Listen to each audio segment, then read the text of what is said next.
कवितेचं नाव आहे शहर. शहर पूर्वी जागे व्हायचे झुंजूमुंजूच्या सहवासाने. शहर पूर्वी जागे व्हायचे झुंजूमुंजूच्या सुवासाने, देवळातल्या घंटेच्या नादाने, सुवासिनींच्या सडा रांगोळीने आणि देवळातल्या पुजाऱ्यांच्या लगबगीने. दिवसभर मग चालू राहत असे थोडीशी धावपळ चाकरमान्यांची. दिवसभर मग चालू राहत असे थोडीशी धावपळ चाकरमान्यांची. शहर तेव्हा लवकर उठायचे आणि झोपायचे सुद्धा लवकर. शहर तेव्हा लवकर उठायचे आणि झोपायचे सुद्धा लवकर. मग ठरवले शहरातल्या लोकांनी शहराला मोठं करायचं. मग ठरवलं शहरातल्या लोकांनी शहराला मोठं करायचं. जगाच्या नकाशावर त्याला आणून ठेवायचं. आणि मग शहराची भरभराट चालू झाली. ऑफिसे, कारखाने, गिरण्या यात काम करण्यासाठी माणसांची गर्दी शहरात लोटली.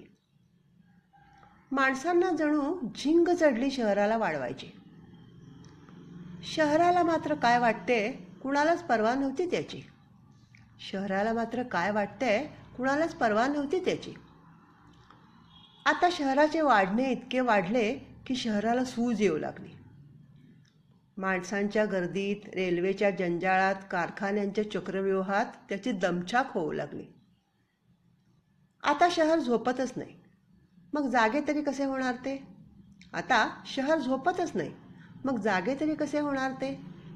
पहाटेपासून रेल्वेच्या कर्कश शिट्ट्यात, दूध, पेपर, डबेवाल्यांच्या कलकलाटात आणि सिमेंटच्या अस्ताव्यस्त वाढलेल्या जंगलात त्याचा जीव घुसमटतो आहे. काळ्या धंद्यांच्या काळ्या हातांनी त्याला आपल्या मगरमिठीत घेतले. शहर धापा टाकते आता. त्याचा जीव जीवात नाहीये. शहर धापा टाकते आता. त्याचा जीव जीवात नाहीये. माणसे मात्र धावतायत आपल्याच तालात. माणसे मात्र धावतायत आपल्याच तालात. त्यांना शहराशी काहीच देणं घेणं नाहीये. त्यांना शहराशी काहीच देणं घेणं नाहीये.